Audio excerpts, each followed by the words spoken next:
दोस्तों, मेरा नाम नीलेश है और मैं शुभमपुर गांव का रहने वाला हूं।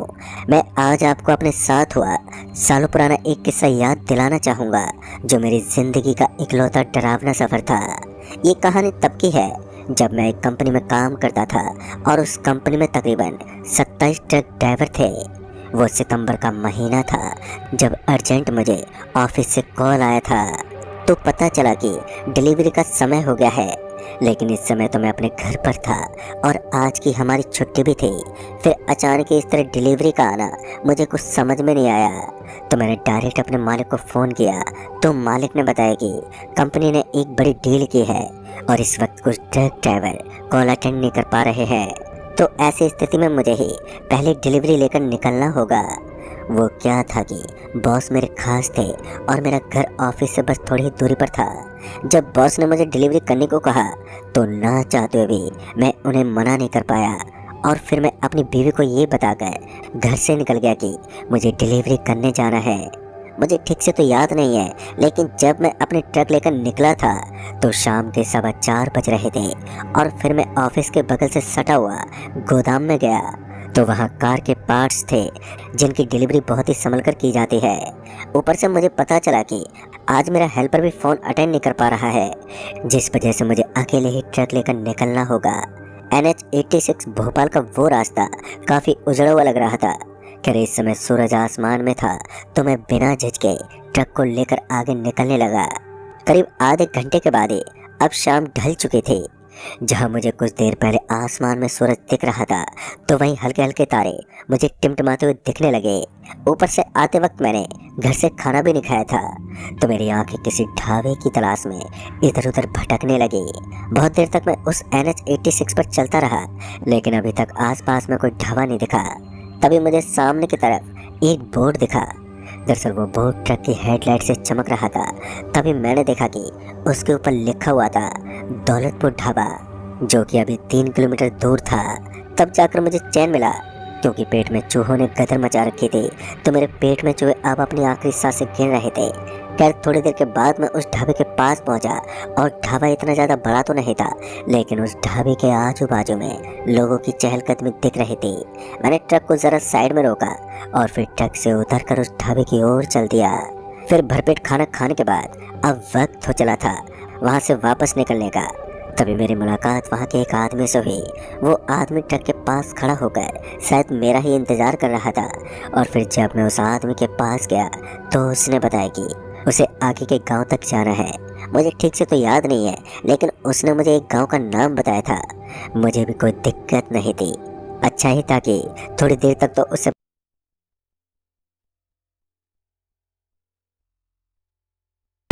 उससे बात करते करते मेरा समय कट ही जाएगा। फिर ट्रक में बैठे हम दोनों एक दूसरे की जान पहचान करते हुए आगे की तरफ बढ़ने लगे। कुछ दूर और आगे जाकर उस आदमी ने कहा, भाई साहब आप इस रास्ते से गुजरने वाले हैं क्या? तो मैंने अपनी गर्दन को हाँ में हिलाया। उसने मुझे समझाते हुए कहा, लेकिन भाई साहब ये रास्ता सही नहीं है, खासकर रात में सफ़र करने वाले लोग तो इस रास्ते से गुजरते ही नहीं है। मगर मैं उसकी बात माना ही नहीं और मैं हट करने लगा कि मुझे तो इसी रास्ते से जाना है, क्योंकि ये एक नेशनल हाईवे है। फिर उसने मुझे ट्रक रोकने को कहा तो मैंने सड़क के साइड में ट्रक को रोक दिया। फिर वो आदमी ट्रक से नीचे उतर गया। उस आदमी की ये करतूतें मुझे कुछ अटपटी सी लगी। फिर मैंने सोचा कि ये कुछ ज़्यादा ही अंधविश्वासी लोग हैं, तो मैं वहाँ से निकल गया। फिर कुछ देर तक मैं यही सोचता रहा, लेकिन फिर मेरे दिमाग ने इस बात पर काम करना बंद कर दिया और कुछ दूर आगे जाकर उस जोरदार अंधेरे में मुझे सामने कुछ दिखाई दिया। ठीक से देखने पर पता चला कि एक ओवरलोड ट्रक पलटी खाकर सड़क पर गिरी हुई थी और उस ट्रक से सामान भी बाहर निकल कर गिरा हुआ था। कहीं ये हमारी कंपनी का तो ट्रक नहीं। फिर मुझे लगा कि मुझे इनकी मदद करनी चाहिए, कहीं किसी की जान खतरे में तो नहीं है। मैंने ट्रक को रोका और फिर से ट्रक से नीचे उतर गया। ये दूसरी बार था जब मैं ट्रक से नीचे उतरा था। मैंने अपना मोबाइल निकाला और उसके टॉर्च को ऑन करके जब मैं उस ट्रक के पास गया तो मैंने देखा कि ट्रक के आगे की कांच टूटी हुई थी। ऐसा लग रहा था कि ये ट्रक किसी खंबे से टकराई हो, जिस वजह से ट्रक का शीशा टूट गया। लेकिन अंधेरा ज़्यादा था और मोबाइल की टॉर्च से ज़्यादा कुछ नज़र नहीं आ रहा था।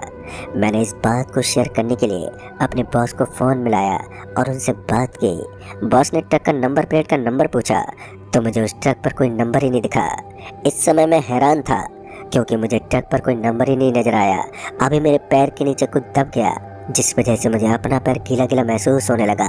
और जब मैंने अपने मोबाइल की टॉर्च को नीचे किया तो वो मांस का एक लोथड़ा था। साथ ही उस सड़क के ऊपर खून फैला हुआ था। सड़क पूरी लाल पड़ी हुई थी। मैं वहां से हटा और ट्रक की विंडो को तोड़ने लगा। तभी मैं झांकते हुए देखने लगा, लेकिन ताज्जुब की बात तो ये थी कि वहां कोई भी नहीं था।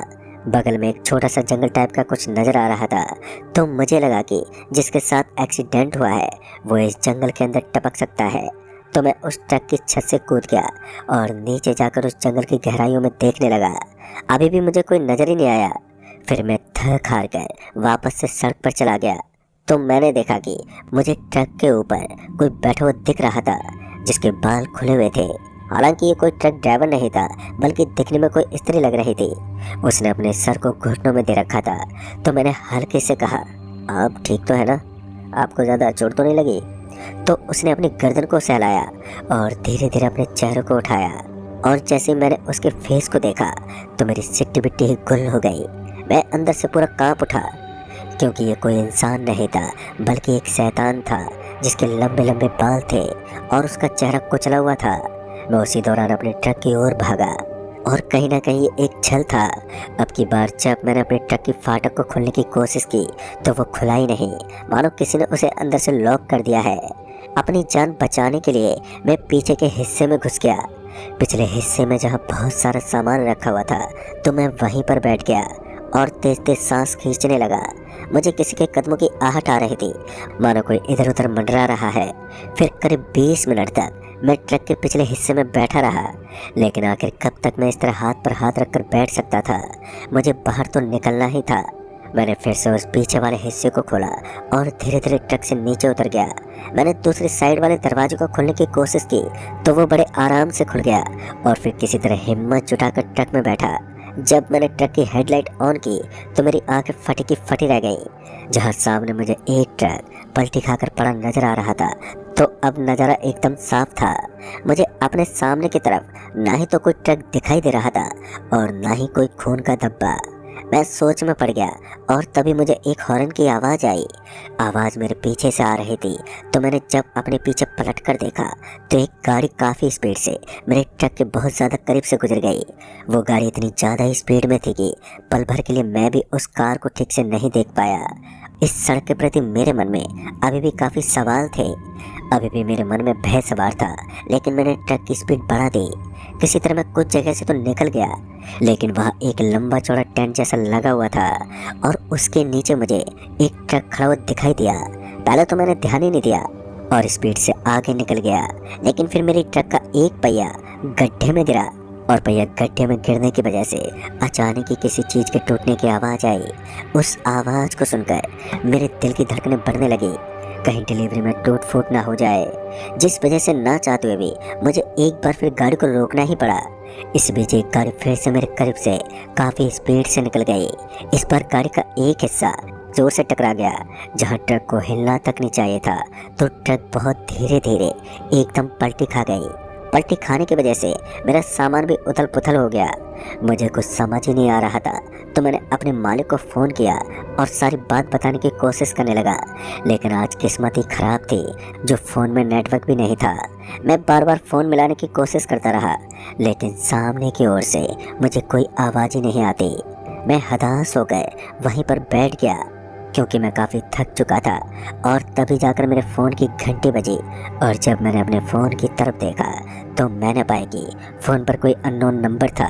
जब मैंने फ़ोन उठाया तो मेरे सामने से आवाज़ आई, अरे उस्ताद जी आप कहाँ तक पहुँचे हैं?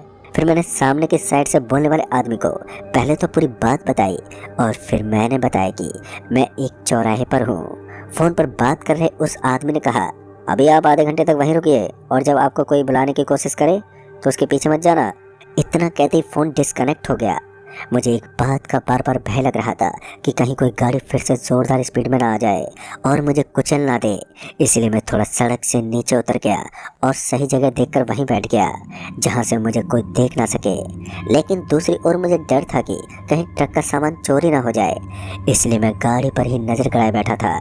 पर मुझे अभी तक समझ में नहीं आ रहा था कि जिस आदमी ने मुझे अभी अभी कॉल किया था आखिर वो था कौन, और मैं उसकी बातों को ढंग से सुन भी नहीं पाया। तभी मुझे किसी चीज़ के टूटने की आवाज़ आई। ये आवाज़ सड़क के दूसरे छोर से थी। उस समय बिना कुछ सोचे समझे ही पेड़ों के पीछे से हटा और सड़क पर जा पहुंचा। मैं सड़क पर चढ़ा तो मैंने देखा कि दूसरी तरफ कोई चीज़ पलटी खाकर नीचे गिरी हुई थी। और फिर मुझे वो पिछली याद आई जहां मैंने एक ट्रक को पलटी खाकर गिरा देखा था। इस बार मैं उसके पास जाए बिना ही वापस लौट गया। तभी किसी ने मुझे आवाज़ दी और मेरे ही नाम को सुनकर मैं हैरान था, लेकिन आसपास में तो सिर्फ एक सन्नाटा ही था। फिर मुझे एक महिला नजर आई और उस महिला को देखते मैं काफ़ी हद तक तो समझ गया था कि यह कोई नॉर्मल स्त्री नहीं है। इतनी रात को एक औरत यहाँ पर क्या कर सकती है। और उस समय पता नहीं मुझे क्या हो गया, शायद वो उस स्त्री का सम्मोहन था। अचानक ही अजीब सा हुआ जैसे मैं शराब के नशे में चूर हो चुका हूँ। और फिर मेरे शरीर को ऐसा क्या हुआ कि मैं उस स्त्री के पीछे पीछे चल पड़ा। वो महिला मेरे आगे चल रही थी और मैं उसके जस्ट पीछे पीछे। मुझे सब कुछ याद था, लेकिन मेरा शरीर मेरे कंट्रोल में नहीं था। तभी एक गाड़ी जिसकी हेडलाइट से सड़क चमक गई। ये वही कार थी जो बार बार मेरे ट्रक को टक्कर मार रही थी। वो महिला थोड़ी आगे थी तो उस कार ने मुझे बहुत स्पीड से उस महिला को कुचल दिया। तब जाकर मेरा बदन हल्का हल्का महसूस हुआ और मैं तेज सांसें लेने लगा। हालत तो ऐसी थी मानो मेरे रंगों में दौड़ने वाला खून जम गया हो। मैं सड़क पर चौंका तो खड़ा रहा, लेकिन तभी मुझे आवाज़ आई, अरे नीलेश जी, आप यहाँ क्या कर रहे हैं? मैंने आपको कहा था ना आप सड़क पर मत जाना, चाहे कुछ भी हो जाए। जैसे मैंने इस जानी पहचानी आवाज़ को सुना तो मैं एकदम से पीछे पलटा तो मैंने देखा कि ये तो मेरा साथी ड्राइवर नकुल था। नकुल को देखते मेरी सांस में सांस आई। नकुल ने बताया कि अपना काम खत्म करके इसी सड़क से वापस लौट रहा था। तब मुझे पता चला कि आप इस सड़क पर भटक रहे हैं, तो मैं तुरंत ही आपके पास चला गया। आप जानते नहीं हैं, रात होते ही इस हॉन्टेड रोड पर छलावा नाम की एक ताकत घूमती है और वो किसी भी तरह का नज़ारा दिखाने में सफल हो जाती है। उस समय मैं नकुल की बातों को बहुत गौर से सुन रहा था और उसके बाद नकुल ने मुझे ट्रक में बैठाया और हम दोनों निकलने लगे। उसके बाद जब हम दोनों ट्रक में सवार हो गए तो पहले तो नकुल ने ट्रक की विंडो को बंद कर दिया और फिर ट्रक की हेडलाइट बंद कर दी। मुझे नहीं पता था कि क्या होने वाला था और पहले तो उसने ट्रक की रफ्तार को बहुत धीमा किया, फिर उसने लाइट जलाई तो मुझे सड़क पर औरतों का एक बड़ा झुंड दिखाई दिया। नकुल ने उन सबको कुचल दिया। मुझे चीखने और चिल्लाने की आवाज़ आई और नकुल ने धीरे से कहा, आप अपने कानों को बंद करके चुपचाप बैठ जाओ और तब तक बाहर की तरफ मत देखना जब तक कि मैं ना कहूँ। मुझे उस हॉन्टेड रोड का अंदाज़ा इस बात से हो गया था कि उस रोड पर केवल एक भूत नज़र नहीं आते बल्कि काफ़ी डरावने मंजर देखने को मिलते हैं। खैर दोस्तों, अब तो मैं दिन में भी भोपाल के NH 86 पर उस रास्ते पर सफ़र करने की हिम्मत नहीं जुटा पाता। तो दोस्तों, इस कहानी में बस इतना ही। कहानी आपको पसंद आई हो तो वीडियो को लाइक शेयर ज़रूर कर दें और साथ ही हमें नीचे कमेंट बॉक्स में ज़रूर बताएं